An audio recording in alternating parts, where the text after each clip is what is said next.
practice tests for IELTS 1 by Vanessa Jakeman and Claire McDowell. Published by Cambridge University Press, 1996.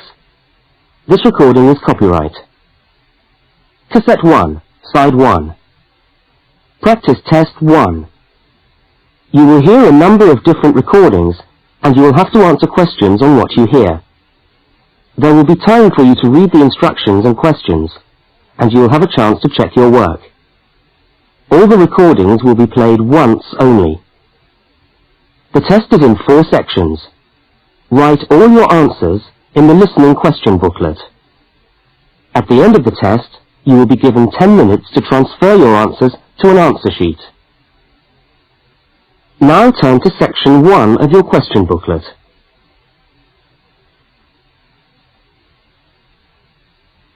Section 1.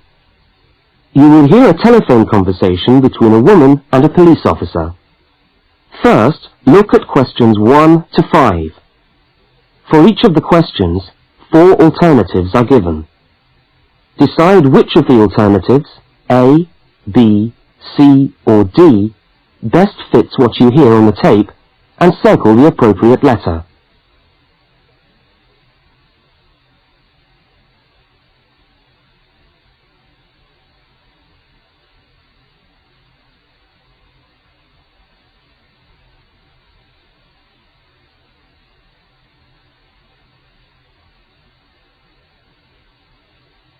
You will see that there is an example which has been done for you. On this occasion only, the conversation relating to the example will be played first.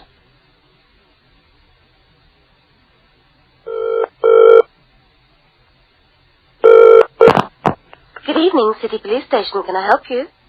Oh, hello. I'd like to report a stolen briefcase, please. Just a minute and I'll put you through. The woman says she wants to report a stolen briefcase, so A has been circled. Now we shall begin. You should answer the questions as you listen, because you will not hear the recording a second time. Now listen carefully to the first part of the conversation, and answer questions 1 to 5.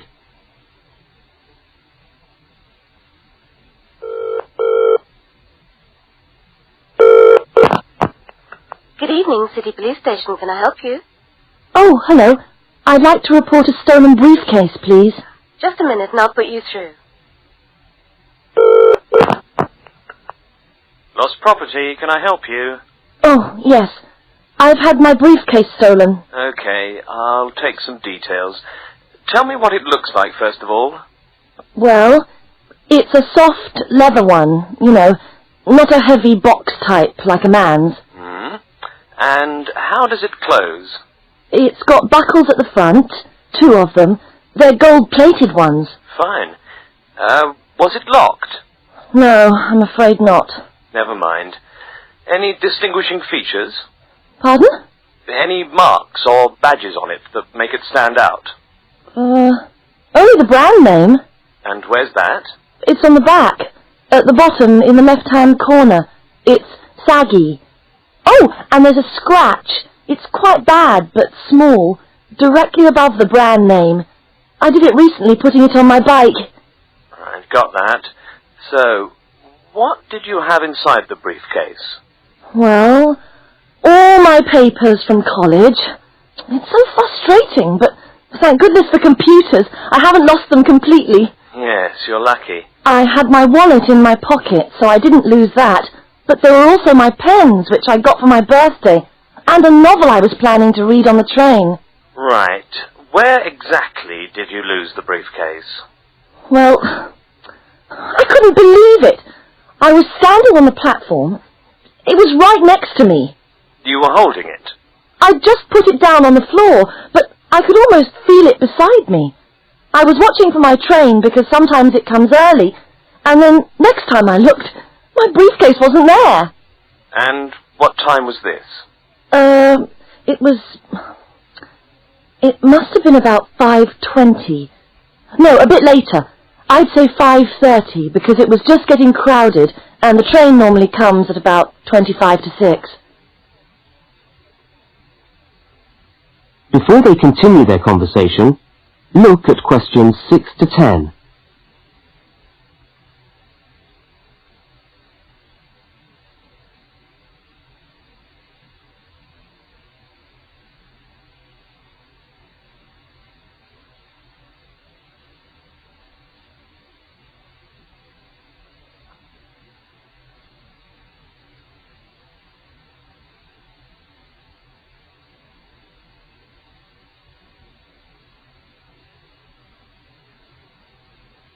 As you listen to the rest of the conversation, complete the form by filling in the numbered spaces 6 to 10.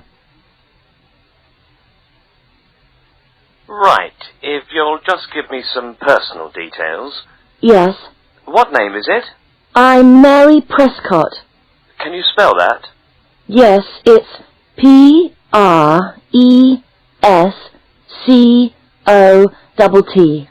And your address? Flat 2, 41 Fountain Road, Canterbury. Fountain Road. Yes, number 41. And have you got a contact telephone number? Yes, it's 752239. 752239. Fine. One last question. What would you say the value of your briefcase is? Including the contents? Yes. Just a rough estimate is fine. Oh, I'm not sure. Well, the briefcase itself is quite new. I bought it last month for £40. I suppose about £65. The contents are worth about £20 or £25 at least. That's fine. Well, if you could come down to the station tomorrow, you can sign this form and have a look at what we've got here. Okay, thanks. Bye. Goodbye.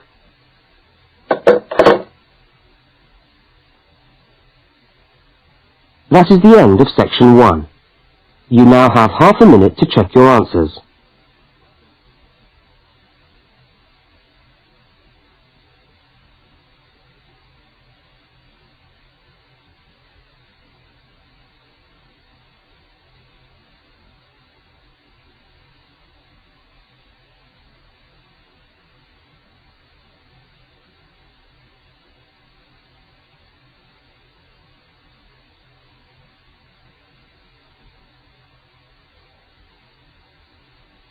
Now turn to section 2.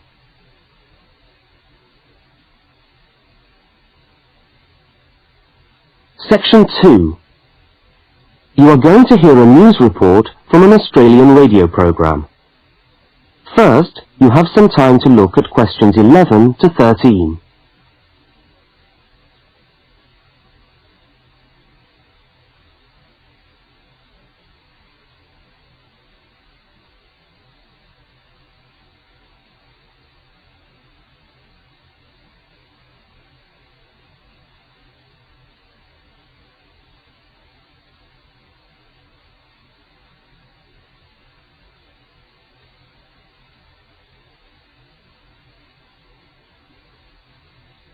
Now listen to the news headlines and tick the 3 other items which are mentioned.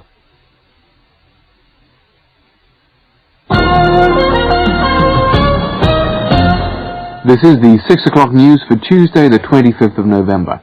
And first the headlines. The Prime Minister has promised to help the drought-stricken farmers in the northern part of the country who haven't seen rain for nearly 2 years. And in Sydney, a group of school children are successfully rescued from a plane which landed in the sea shortly after takeoff. Transport workers are on strike in Melbourne over a pay claim, and the strike looks set to spread to other states. And on a fashionable note, there's to be a new look for the staff of Qantas, Australia's national airline. Now you have some time to look at questions 14 to 21.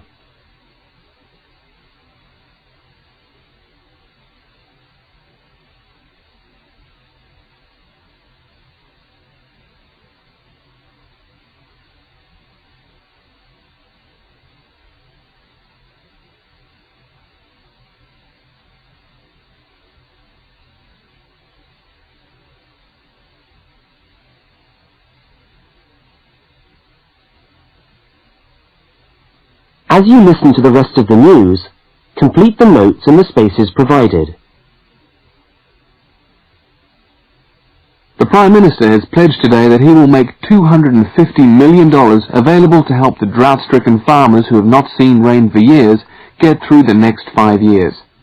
Money that was to have been spent on the restructuring of Sydney's road system has been reallocated to what the Prime Minister described as a more worthy cause. Farmers are to receive financial assistance to help see them through the worst drought in over 50 years.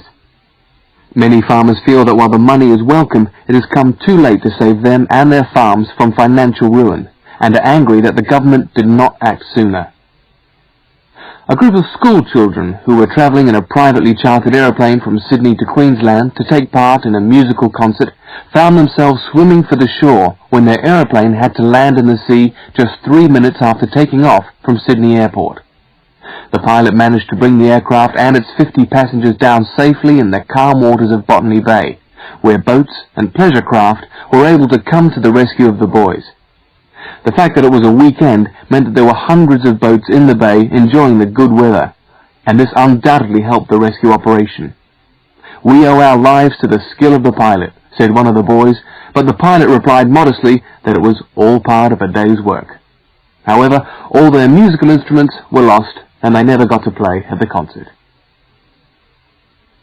That is the end of section 2. You now have half a minute to check your answers.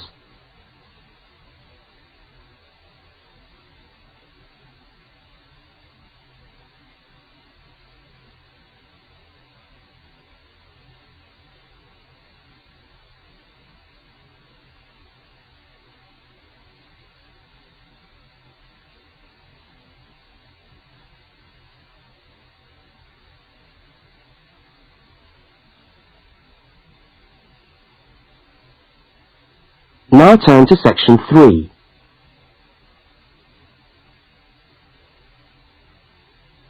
Section 3. In this section, you will hear a conversation between a university student and a university lecturer. Look at questions 22 to 25. For each of the questions, 4 alternatives are given. Decide which of the alternatives best fits what you hear on the tape and circle the appropriate letter.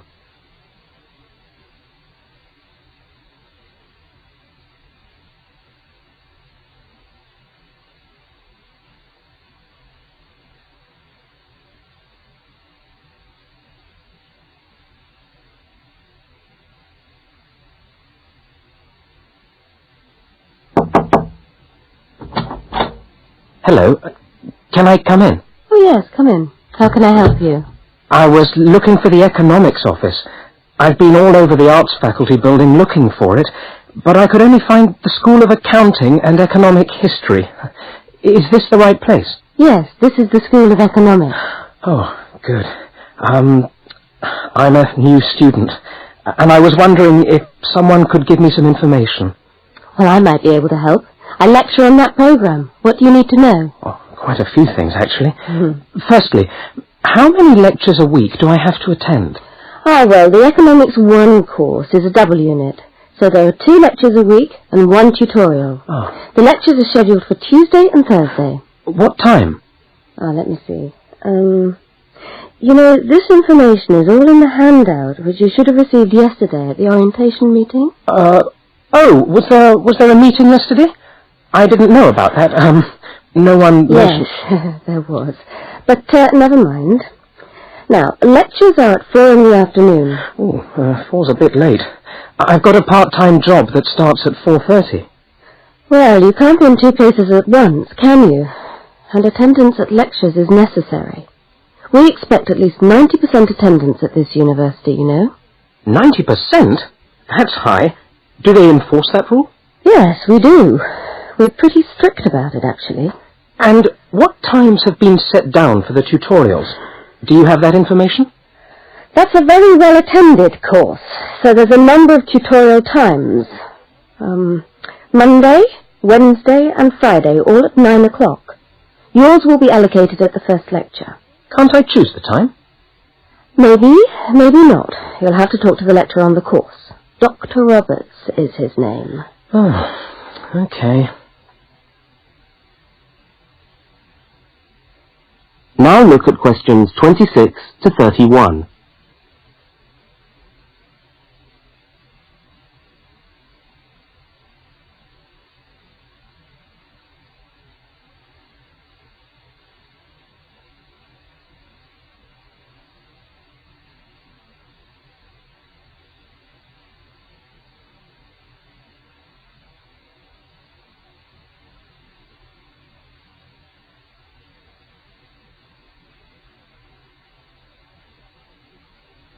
As the conversation continues, complete the notes in the spaces provided. Anything else I can help you with while you're here? Well, yes, actually. Do you know what the course requirements are? I mean, how much work is expected for this course? Well, you have to complete a tutorial paper. What does that involve? Well, it's a piece of work on a given topic based on some set reading texts. You'll have to give a small talk to your tutorial group. Oh, how long does that have to be? Oh, about 25 minutes usually. I have to talk for 25 minutes? Yes, that's right. And then you have to write up your piece of work and give it to the lecturer to be marked. Right. And is that all? No! You also have to complete a 3,000-word essay on a topic. Can I choose the topic? Yes, usually you can. Right. That shouldn't be too bad. And in addition to that, there is an exam. An exam? What sort of exam? Well, it's an open book exam. Does that mean I can have the textbook with me during the exam? Yes, that's right. And can you give me any idea about the content of the first year of economics, so that I can get into some reading? Well, you'll be getting a reading list next week when lectures start. All the books are in the library. Yes, but won't everyone else take them out as soon as they get the reading list too? Well, yes, they might. But most of the important ones are held in closed reserve. That's a part of the library where you can go to read books, but you can't take them out of the building. What did you call that section of the library? Closed reserve. However, we do recommend that you buy the core books. You'll find them useful and you'll need them for the exam. Yes, I suppose I will. But what is the focus of the course? Well, the course at this university has a vocational focus. That is, a focus on preparing its graduates for work. So we're orientated very much towards employment. Oh, so my chances of getting a job are good? Well, provided you get good results. Well, look, thanks for your time. You've been really helpful. That's fine. See you next week, then.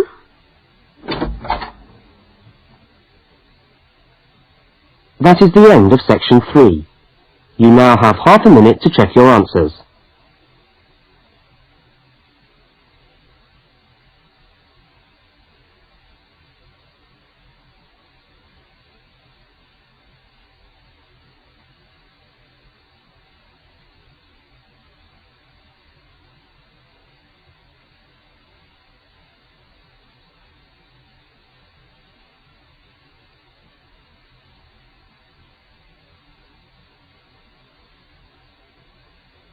Now turn to section 4.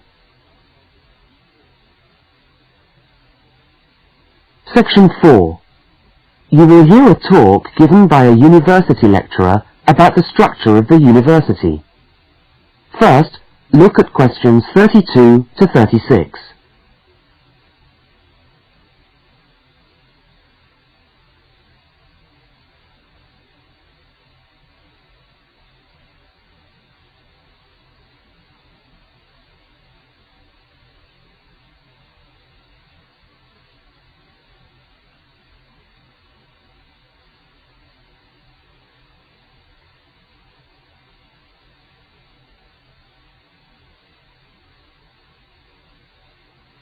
Now listen and answer questions 32 to 36.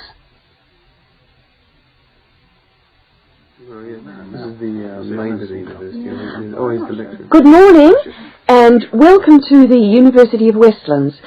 My name is Marcia Mayhew and I'm the coordinator of the Bachelor of Social Science degree. This morning I'd like to tell you about the structure of the university and about some of the requirements of the degree that you're about to enter. The Bachelor of Social Science is in one faculty within the university. That is the faculty where I work, known as Arts and Social Sciences. Here on this campus we also have the faculties of architecture, law and science and technology, among others. It's important to know something about the structure of the faculty because as you go through your course, you may need to call on members of the staff to help you. At the top of the faculty, we have a dean, and below the dean, we have 3 divisions.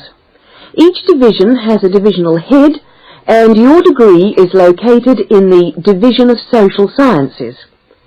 Within each of the divisions, there are the departments, and each of these offers the different degrees.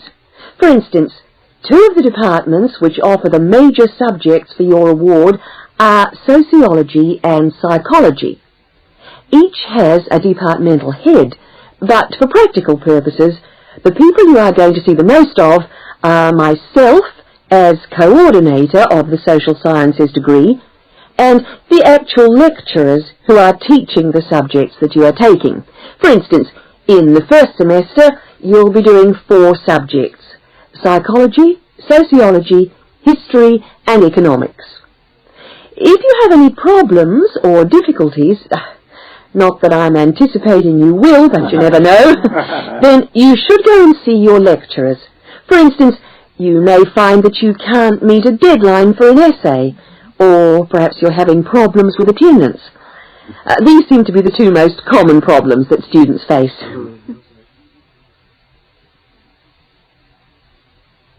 Now look at questions 37 to 41.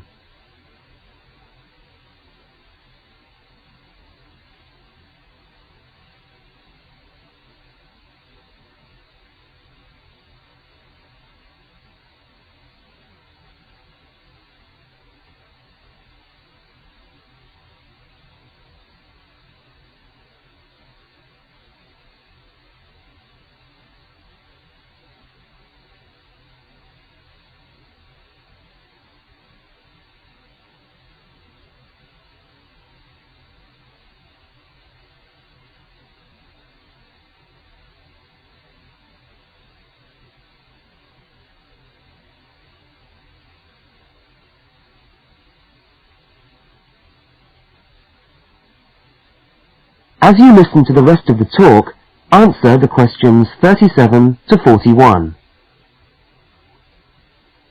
If your lecturers are unavailable, you can always come and see me in my office. I'm available on Wednesday and Thursday mornings and on Friday afternoons. Outside these hours, perhaps you could ring the secretary and make an appointment.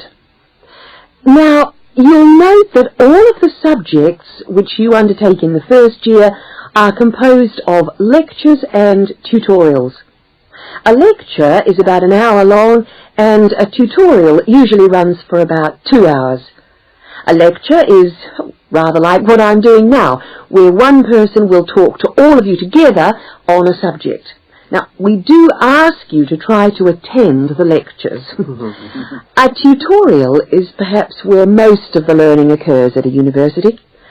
You will be divided into groups of between 12 and 15 students, and each week one of you will have to present a piece of work to the group as a whole, and then the group will discuss what you've said.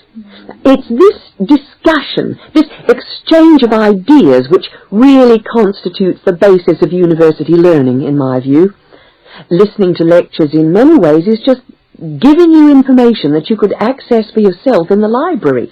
But the discussion at the tutorial is very important. This doesn't mean that you shouldn't go to the lectures, though. Other factors to be particularly concerned about are the structure of essays and delivery of written material. And in particular, I would like to mention the question of plagiarism. Plagiarism is taking other people's work without acknowledging it. That is, without saying where it comes from. Now, of course, all essays are based on research done by other people, but you must remember to attribute the work to the original writer. And while it's a good idea to work with other people, don't hand in work which is exactly the same as your friend's work, because we will notice. If you don't acknowledge the source of your information, then you run the risk of failing the subject, or in very serious cases, you might be denied entry to the university.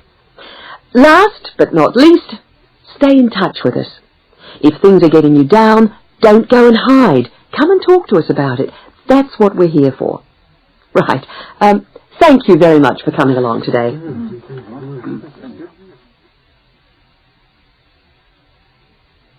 That is the end of section 4. You now have half a minute to check your answers.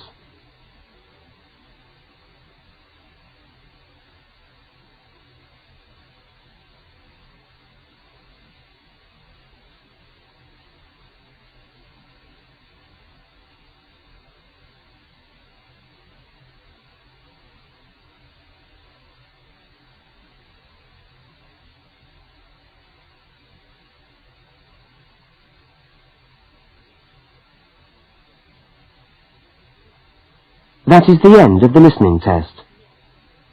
You now have 10 minutes to transfer your answers to the listening answer sheet.